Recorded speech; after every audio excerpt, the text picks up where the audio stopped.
From tornadoes and thunderstorms to flooding and fires, severe weather can happen in a matter of minutes. As threats develop, our job is to keep you safe and up to date. From road safety to storm preparation, your 10 News Weather Authority has got your back. Join us now for a special look at how we're working for you when severe weather strikes. Hello, and thank you for joining us for the 10 News Weather Authority Severe Weather Special. I'm Chief Meteorologist Jeff Hanowich. And I'm Meteorologist Parker Beasley. Severe weather can strike in an instant, and we've seen it all across our region. We promise to always keep you up to date on any severe weather threats, but with so many different events that can happen, it can help to actually have some context. I take a look at data stretching back to the year 2000 to explain how severe weather impacts us here at home. Severe weather season. When is it and what is it? We define severe weather season as the months from March to September. This is when over 85% of our severe weather events occur, such as severe thunderstorms, tornado warnings, and flash flooding. In the next couple of minutes, we'll go over data from the last 24 severe weather seasons. Severe thunderstorms. Usually we see about 250 warnings annually, but from March to September, we see over 240 severe thunderstorm warnings on average. The season by itself accounts for 96% of our annual warnings. Over the past 24 years, we've seen a peak in severe thunderstorms during the months of June, July, August, and September. Tornado warnings. Annually, there are about 19 issued from the Blacksburg National Weather Service office, 17 of which occur during severe weather season. Now, of course, there are outlying events like April of 2011 or even last September, where we recorded over 50 warnings in just a handful of days. Something to note about tornado warnings is that the average duration of them is roughly 30 minutes. Now, most of our tornado warnings occur in the month of April, May, and September, with a noticeable lull during the summer months. Flash flood warnings. On average, we see about 64 of these a year, with 58 being issued during severe weather season.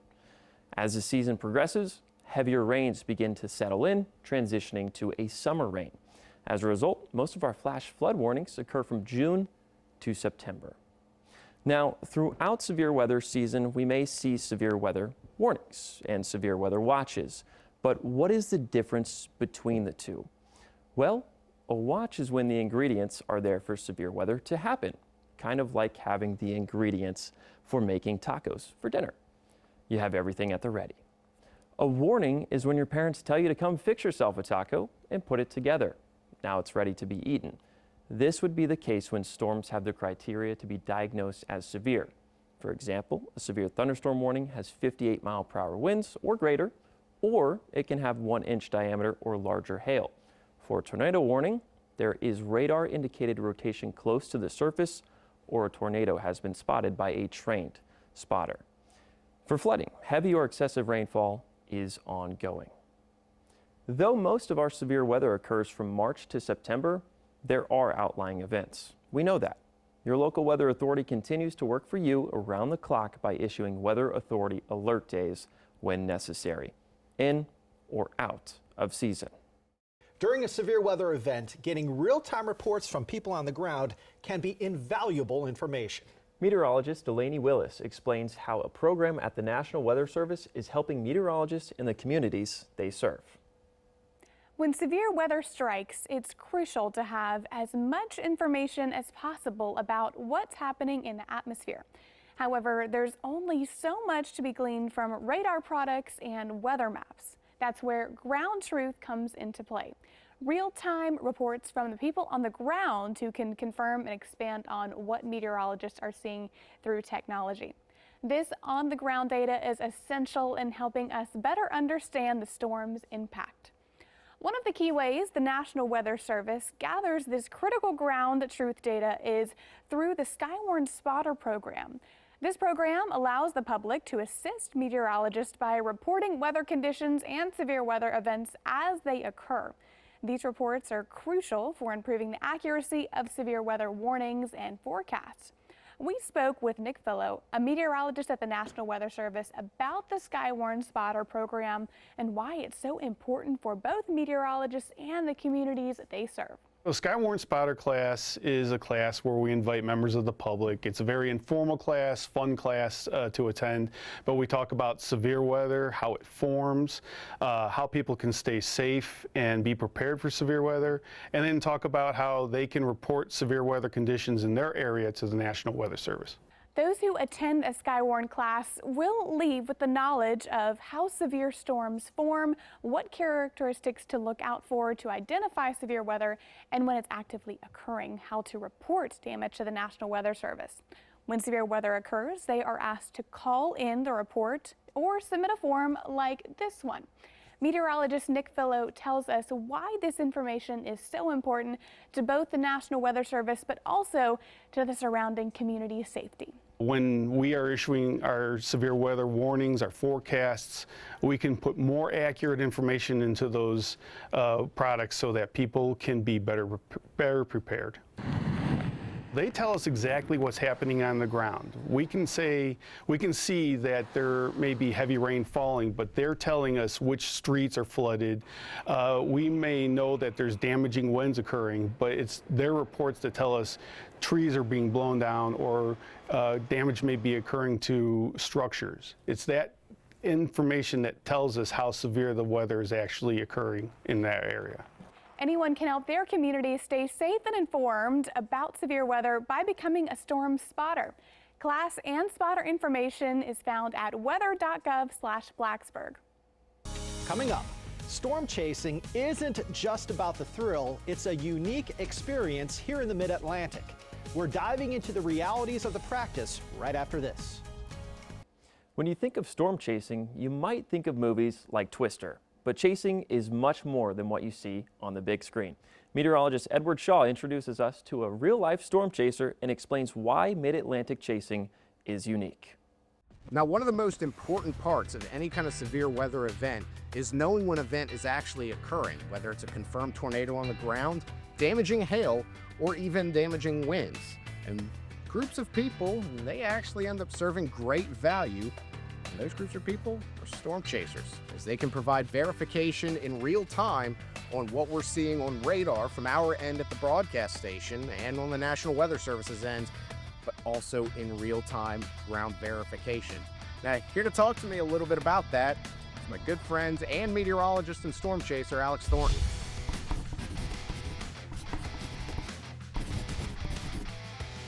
Joining Storm Cruiser and Travis Cruz and doing chases out west mostly, and that's where things really got going. And I found my interest in meteorology and storm chasing in general. Now, while most storm chasing takes place out in the Great Plains, it happens here locally too within the Mid-Atlantic.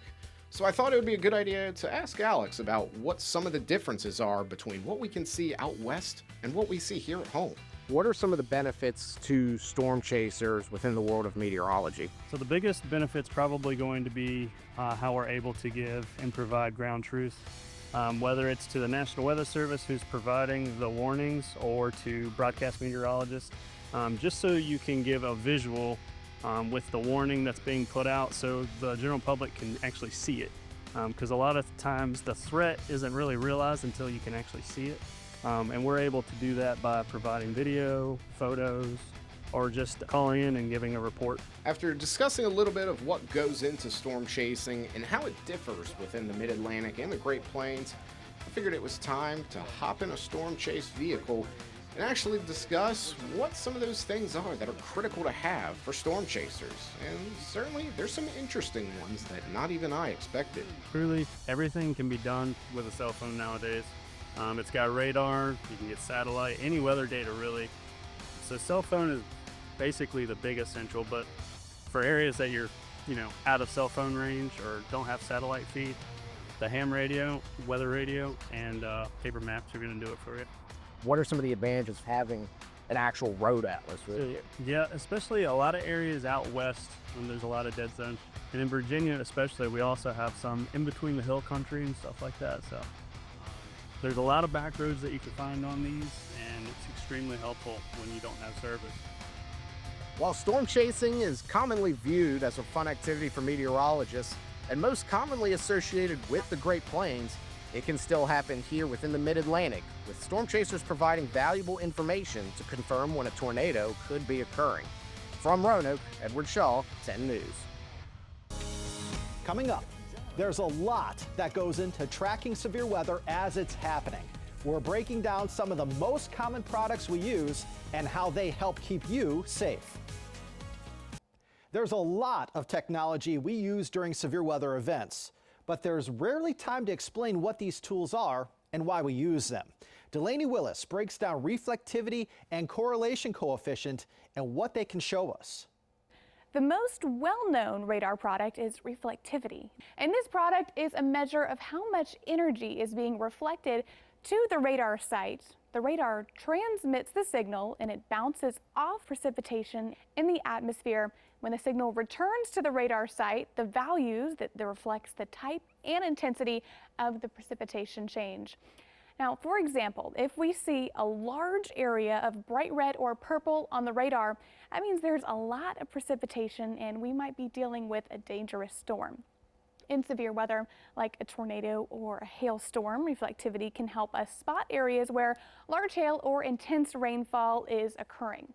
Now, while reflectivity can show us the warning signs of heavier precip, products such as correlation coefficient or a CC value, that can tell us about the type of object that is in the atmosphere.